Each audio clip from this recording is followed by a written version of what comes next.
Déjà, bon, les genres proposés Mhm. et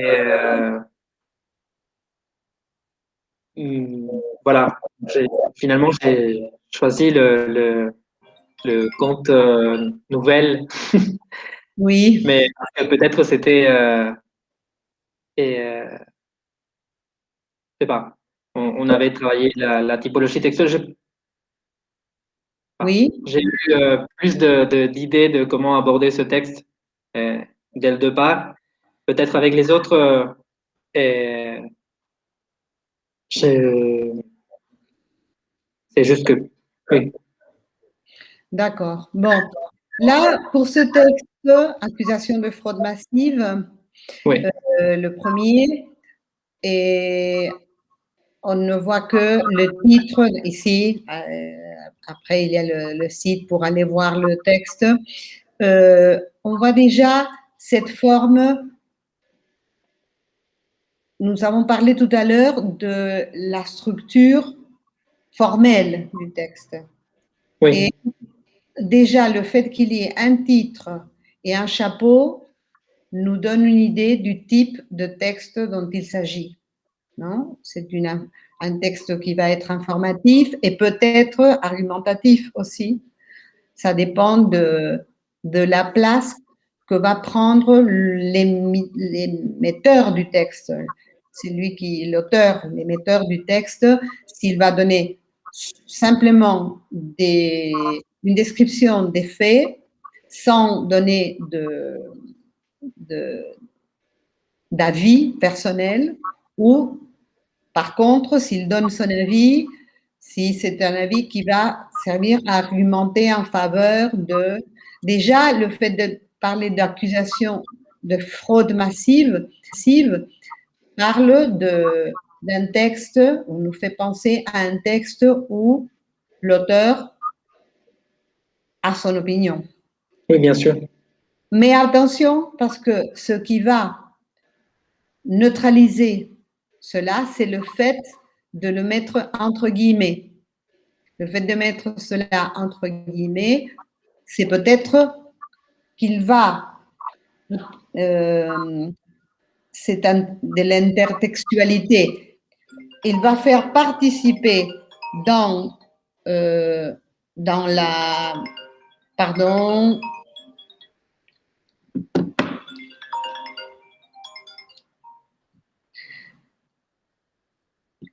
si le texte va, si l'auteur apporte une autre voie de l'intertextualité, c'est-à-dire une accusation que d'autres font, et lui, il apporte la voix, il introduit la voix d'autres émetteurs, un autre émetteur, un autre, pour décrire ou parce qu'il va argumenter dans le même sens ou contre. Après, il faudra lire. Mais tout cela, je le dis non pas pour t'apprendre pour faire de la grammaire textuelle, mais pour voir tout ce dont nous devons tenir compte au moment de choisir, sélectionner un texte pour nos élèves. Il y a un texte 2 où on parle du sexisme dans le journalisme. Et Oui, là, c'est un texte qui est à la fois apte pour certains élèves, pour les élèves des orientadas, que ce soit el ciclo básico o el ciclo orientado, parce qu'il y a ce texte écrit qui est un peu plus long que ce que nous voyons ici. Tu pourras le voir, je ne veux pas le travailler maintenant, mais, mais il y a aussi, il est accompagné d'une vidéo. Et la vidéo, et quelques collègues l'ont choisi pour une terminale. Mais la vidéo, par exemple, est très complexe. Il faudrait l'adapter, il faudrait se servir de la première partie pour travailler le texte argumentatif, par exemple. Donc là, c'était un exemple de texte dont nous pouvons nous servir en partie, mais pas dans la totalité. Tous les textes, même si c'est un groupe d'élèves de terminale, sauf si c'est le type de groupe que tu as choisi, des élèves qui ont fait du français depuis l'école élémentaire jusqu'à la fin de l'école secondaire, jusqu'au lycée, en passant par le collège. Voilà. Et celui-là est très simple pour le cycle orientado. On avait choisi plusieurs textes de différentes difficultés. Maintenant, j'arrête de partager ce texte et je voudrais partager tout simplement pour faire un petit exercice avec toi avec l'un des textes que je vais partager tout de suite.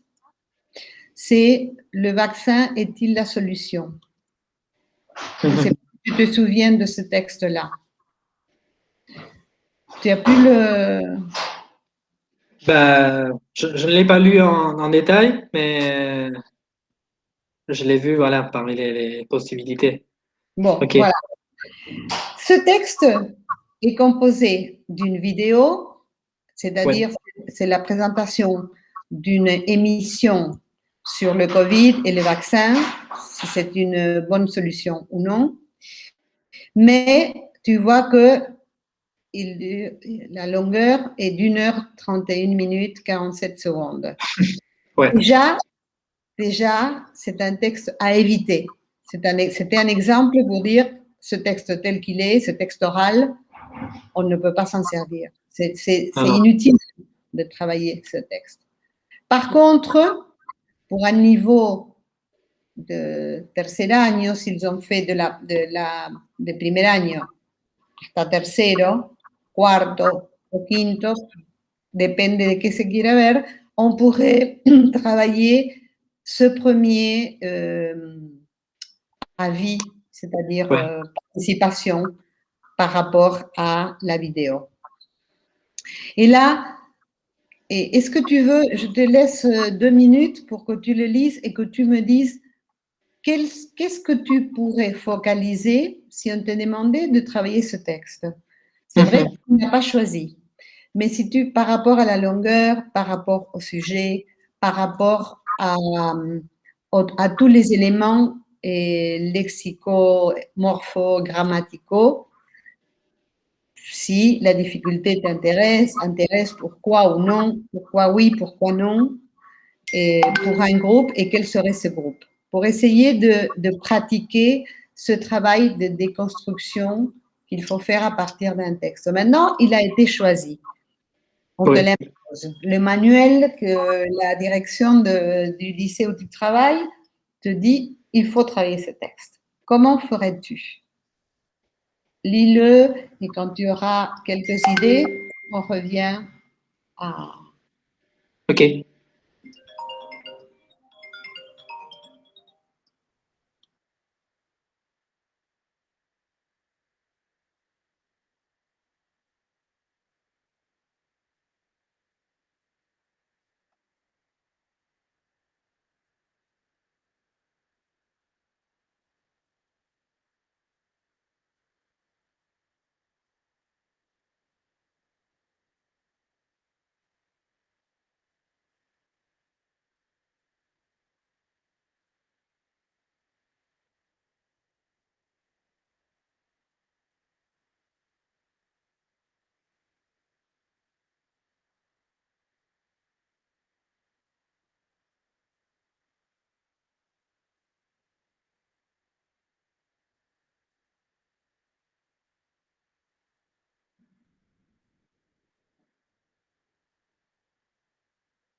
Ok. Bon, peut-être je peux commencer par des réflexions comme ça qui me viennent un peu à l'esprit. Ah, tu as le micro, Oui, voilà. voilà. Ah, bien. Et oui, et j'ai répondu aux appels insistants. C'était Gisèle qui ne pouvait pas rentrer. Donc, je viens de Ah, lui. ok. Ah, là, elle vient d'arriver. Voilà, te voilà, Voilà. Gisèle. Voilà. Hola. Bonsoir. Alors, ce que nous sommes en train de faire, Gisèle, c'est choisir parmi les textes présentés. Oui. On a parlé un tout petit peu de de ce qu'on a vu dans la plénière et un tout petit peu de tout ce qu'il faut mettre en jeu avant de choisir un texte. Ne pas se contenter du fait que le texte nous plaît et d'analyser s'il est adapté au public auquel nous voulons l'adresser et, comme on a dit aussi à la réunion, si cela répond au cadre du diseño curriculaire. Hein, parce que souvent, nous avons tendance à oublier le diseño curriculaire. Et le diseño curriculaire est très bien présenté. Il est suffisamment apte à nous laisser de la liberté pour choisir le texte, pour l'adapter à nos groupes, mais il y a un cadre dans lequel il faut travailler, dans ce cadre-là. Voilà, et j'ai demandé, est-ce que tu vois ma présentation, Gisèle? Oui, je suis en train de la voir, oui. Ok, alors ce que j'ai demandé à Sergio, c'est de réfléchir 2 minutes au type de texte. Imaginons que le choix a été fait par quelqu'un d'autre et que vous êtes en train de décider d'utiliser, vous devez l'utiliser. À quel groupe, de par sa longueur, par le degré de difficulté, la difficulté lexico-morphogrammaticale euh, que demande ce texte, et comment vous le décririez et comment on peut le déconstruire avec nos élèves. D'accord? C'était le sujet d'aujourd'hui. Je te donne 2 minutes, tu regardes un tout petit peu. Ouais. Ah, on attend Sergio, 2 minutes. Oui, oui, bien sûr. Merci.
Yep.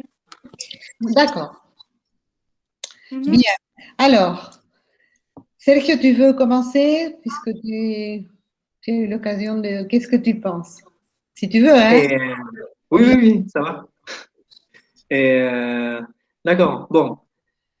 Et déjà, bon, de par le niveau, il y a des phrases qui sont assez longues, et même pas mal de connecteurs. Donc je pense que c'est un texte qu'on pourrait aborder avec un groupe qui a déjà un niveau. Des connaissances préalables. Oui, je dirais, si c'est à l'école secondaire, oui, je dirais surtout la dernière année de l'école secondaire. Quatrième ou cinquième année, oui. Ouais. Et alors, ça, en principe. Après, pour ce qui est de la déconstruction du texte, et, La longueur, qu'est-ce que vous en pensez?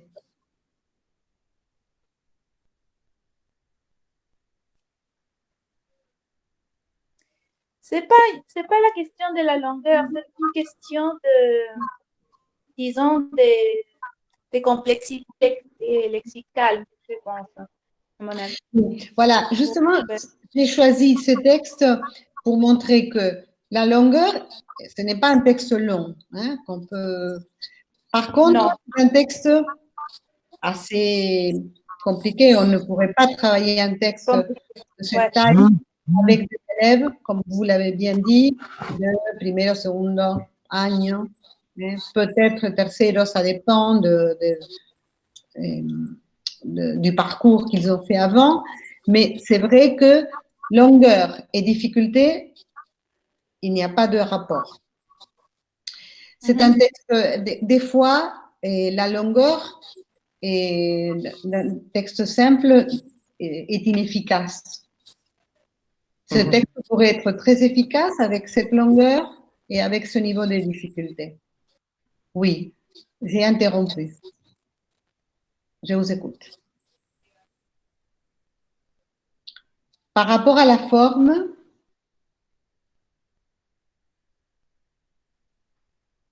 est-ce que c'est intéressant à travailler, ce type de.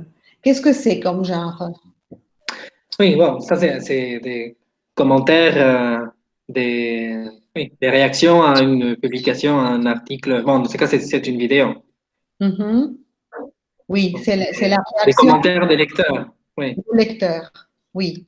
Est-ce que c'est un genre qui peut nous intéresser à présenter? Je Comme pense que oui. par sa fonction sociale, son Je pense que propos. oui, parce que je crois que travailler ce type de texte, surtout comme ça en contexte, peut ouvrir la possibilité aux étudiants et aux étudiantes je sais pas, mais de participer, de réagir à des choses qu'ils lisent sur Internet. Parce qu'il y a en général, dans toutes les publications, même que ce soit déjà dans des journaux ou dans les réseaux sociaux, et il y a toujours la possibilité de laisser un commentaire, de réagir. Et je pense que c'est une manière d'encourager ça. Bon, tu es d'accord, Gisèle? Oui. Oui, c'est un genre qui peut, c'est-à-dire, c'est une réalité qui peut faire partie de la réalité des élèves.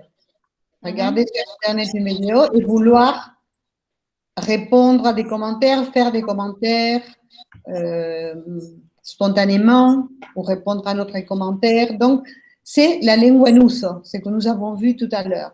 C'est ce qui nous Oui. intéresse. Apprendre Peut-être parler des expériences de chacun à ce sujet, peut-être. Est-ce que vous avez déjà commenté dans le web une vidéo ou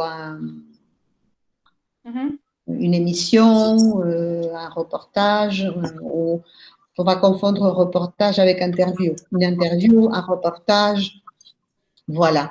Donc, le genre peut nous intéresser. Quelles sont les typologies qui apparaissent dans ce genre? Typologie. Bon, il y a l'argumentatif Pourquoi? comme dominant. Ben, il y a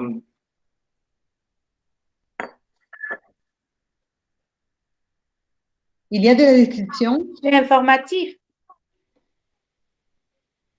Il y a de l'informatif. Il y a de l'informatif, oui. Et il y a de... Il y a de la description.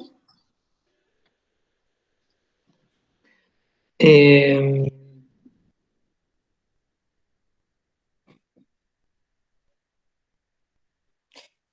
Non.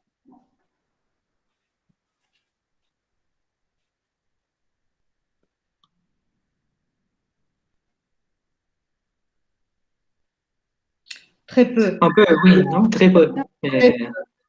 Oui, le vaccin qui ne protège pas les bénéficiaires, qui maintient le Oui, risque de contacter de... mais on ne Donc là, pourrait pas parler d'une dominante là-dessus. non, Non. OK. Du narratif? Non. non. Non. Non. De l'injonctif, c'est-à-dire pousser à l'action, l'injonctif, la typologie texte injonctif, c'est-à-dire, par exemple, un mode d'emploi, une recette, une liste d'actions à accomplir pour arriver à telle fin dans un jeu. Est-ce qu'il y a ça? Non, Il n'y a pas de l'injonctif. non. Quelle est donc la dominante?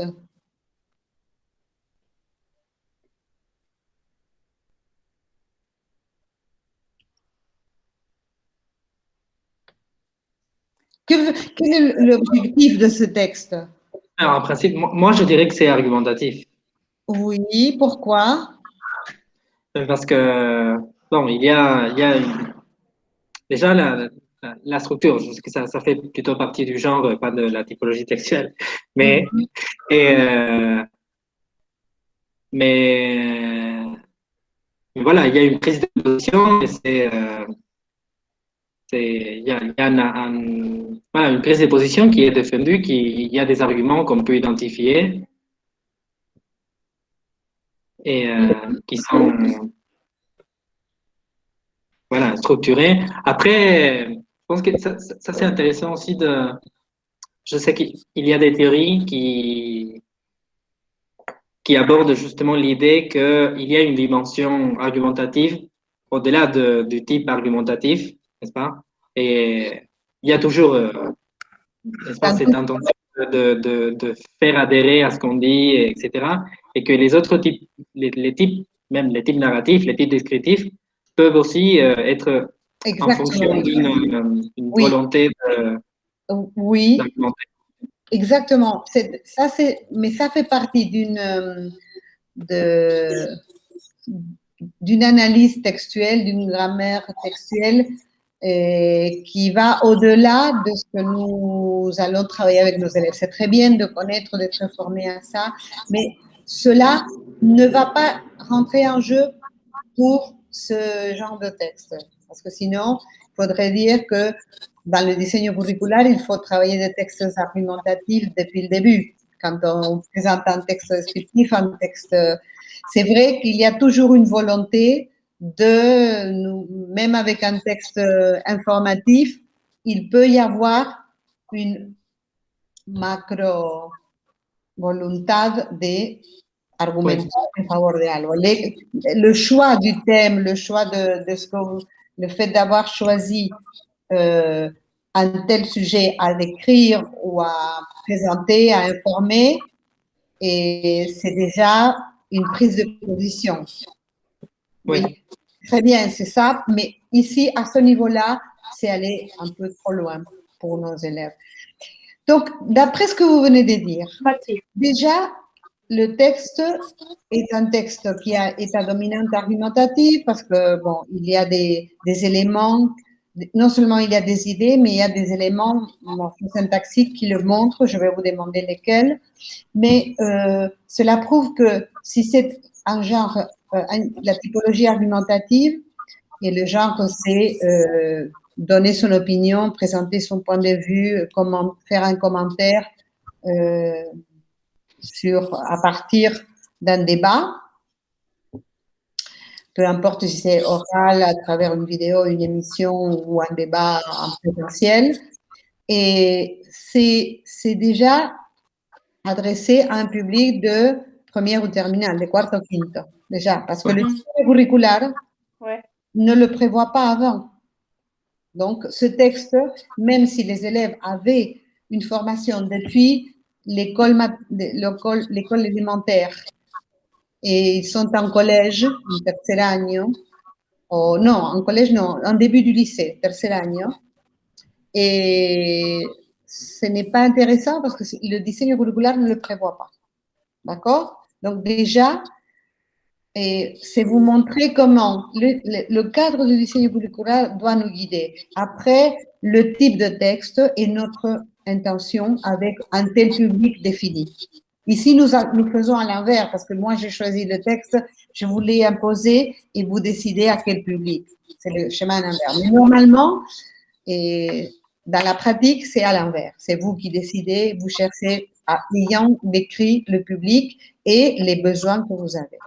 Donc, dans ce texte, il va falloir déconstruire déjà combien de paragraphes, quels sont les connecteurs logiques qui relient ces paragraphes, quels sont quel est le lexique qui domine, vaccin, vacciné, certaines maladies, polio, fièvre jaune, typhus, chercheurs scientifiques. Il y a tout un réseau lexical qu'il va falloir focaliser et ensuite, il va falloir focaliser quels sont comme je viens de dire, les connecteurs. Qu'est-ce que je veux apprendre? Par exemple, je vois l'avant-dernier paragraphe qui commence par « autant que les vaccins contre la polio », par exemple. Bon, est-ce que cela m'intéresse à travailler, à le mettre en relation avec d'autres connecteurs logiques que les élèves ont déjà étudiés? Et ça, c'est le travail en spirale, non? Dès lors, voilà. Vous n'allez pas apprendre la totalité du lexique, vous n'allez pas apprendre la totalité des éléments morpho-syntaxiques qui apparaissent. Il faut que vous fassiez un choix. C'est ça la déconstruction dont nous parlions tout à l'heure en plénière. Mhm. Et après… C'est un texte qu'on pourrait travailler, par exemple, le conditionnel, parce qu'il y a la condition T, non? Oui, il semblerait. Semblerait, oui. Dans quel but est utilisé là? S'ils ne connaissent pas le mode conditionnel, peut-être, mais je n'utiliserai pas parce qu'il faut apprendre le mode conditionnel. On oublie ce curriculum qui parlait avant et qui continue à parler des fois dans certaines institutions d'une liste grammaticale. L'élève à tel stade doit apprendre le passé composé, ensuite le passé simple, le mode conditionnel. On oublie cela. Nous travaillons la langue en usage, c'est-à-dire la langue vivante. C'est pour ça que les textes authentiques et partir du genre textuel, nous permet d'aborder tout ce qui est la structure du texte, où il y a la grammaire. Il ne faut pas nier la grammaire, il ne faut pas la laisser de côté, mais ce n'est pas notre objectif, parce que nous avons des années de travail avec des élèves qui, ayant appris des listes de lexiques, des listes grammaticales, ne sont pas capables de parler ou de produire, d'échanger ou de produire. Vous le savez, ça. Donc, c'est offrir aux élèves la possibilité d'utiliser l'outil qu'est la langue en usage, pas des éléments de la langue. C'est ça qui nous pousse à parler en termes de genre. Et même le diseño curricular en parle. Oui, donc il y a pourrait, peut-être, ça peut nous intéresser, mais dans quel sens? Là, il semblerait que… On parle de l'incertitude, c'est parce que les vaccins, tout ça, on parle de l'incertitude, ça a à voir avec, disons, les contextes actuels. Pas oui. pour leur apprendre de… Il n'y a pas de certitude. On peut montrer qu'on emploie le conditionnel parce qu'il n'y a pas justement ce que on veut transmettre, c'est que nous vivons une époque d'incertitude par rapport à la maladie. Voilà, peut-être. Bon, voilà, je ne veux pas m'attarder trop longtemps, c'était mettre en jeu ce que nous venons de dire. Comment Qu'est-ce qu'il faudrait faire une fois que vous aurez décidé des éléments que vous allez travailler dans ce texte? Qu'est-ce que nous avons dit à la fin de la plénière? Parce que d'abord, avec les élèves, le travail, c'est arriver au texte. Qu'est-ce que vous connaissez du sujet, le Covid, le vaccin, les différents vaccins? Et après, montrer le texte comme une image, qu'est-ce que cela vous suggère? C'est un texte qui, si vous le regardez, c'est quelqu'un, déjà, le support, il faudra travailler. Botany, c'est quoi? C'est qui? Ça dans quel contexte? De quel type de texte? Il s'agit de partout, hein, même le support à donner.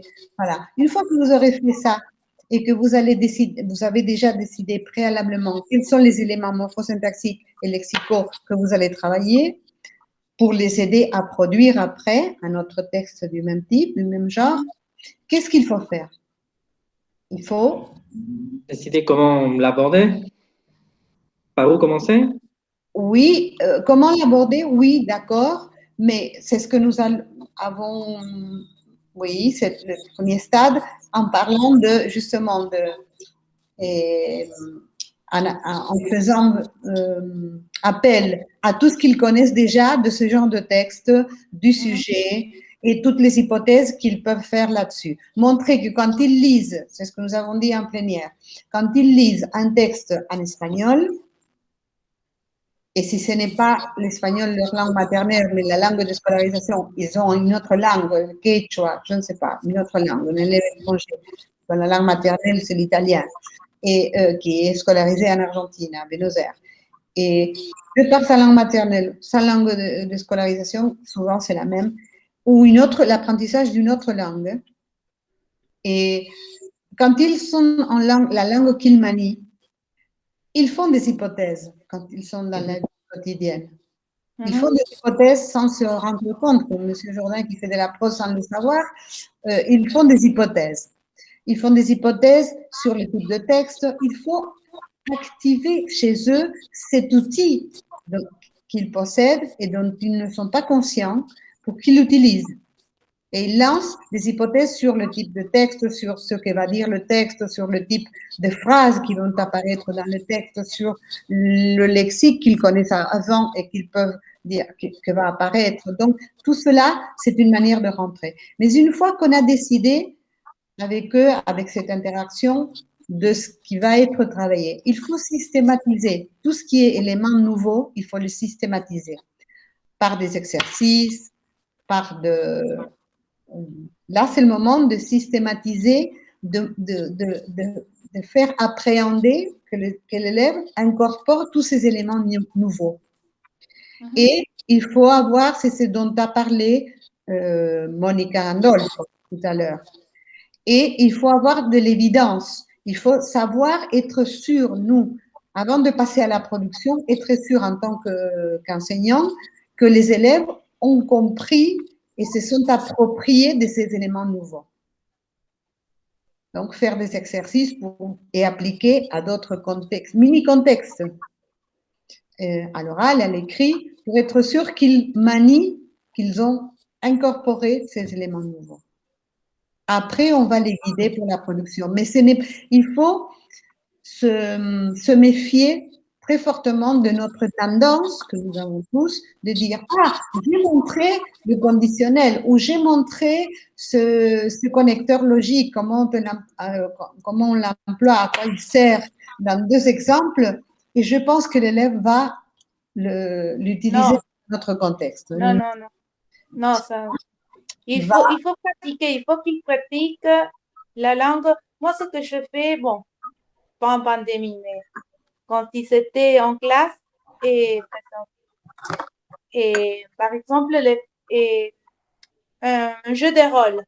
Un jeu de rôle, pour voir s'ils sont incorporés les vocabulaires, par exemple. Oui. Et ça, oui, il faut être sûr, avant de passer à la production, il faut être sûr, et c'est un défaut que nous avons souvent, être sûr que les éléments nouveaux, à part tout ce qu'ils avaient et qui nous a permis de rentrer dans le texte, on a appris des éléments nouveaux, et ça, il faut le systématiser et avoir de l'évidence qu'ils l'ont compris. Et seulement après, passer à la production d'un autre texte de ce même genre. Sinon, c'est très frustrant pour les élèves et pour l'enseignant aussi. Bon, voilà. C'est tout ce que je voulais voir aujourd'hui avec vous. Est-ce que vous avez des questions? Non. Sur la plénière et sur ce que nous avons fait? Après, vous aurez la présentation de l'activité à faire. d'accord. L'activité 2. D'accord. Si vous avez des questions? Non? Non. Non. Bon, si jamais il y a des questions et que vous avez besoin d'une séance synchronique, avant ou après avoir présenté l'activité pour pouvoir bien construire l'activité à faire, vous n'hésitez pas à m'écrire et à me demander de penser à une séance synchronique après, avant de présenter l'activité, si vous en avez besoin. Il ne faut pas que ce soit la totalité. Il y a Monica Dufour qui ne pouvait pas être présente aujourd'hui parce qu'elle travaille dans son école et qui va regarder l'enregistrement de la séance. Mais n'hésitez pas à me demander une synchronique si vous êtes seul à le demander. Il ne faut pas que ce soit les 3 ou 2 qui aura besoin et aura on pourrait se mettre d'accord pour avoir une synchronique et déceler ces doutes que vous pourriez avoir. Autrement, je vous en prie. Et voilà, pour moi, c'est tout. Je vous remercie beaucoup. Je sais que vous êtes en train de travailler beaucoup, que c'est une époque d'énormes sacrifices, d'énormes travail et que vous preniez la peine de consacrer un temps à suivre ces cours et à venir aux chroniques, à faire le travail, me semble un effort très intéressant. Chapeau, je vous en félicite. Merci. Merci. Merci à vous. Je vous en prie. Un plaisir et à la prochaine. À la prochaine. Au revoir. À la prochaine. Au revoir.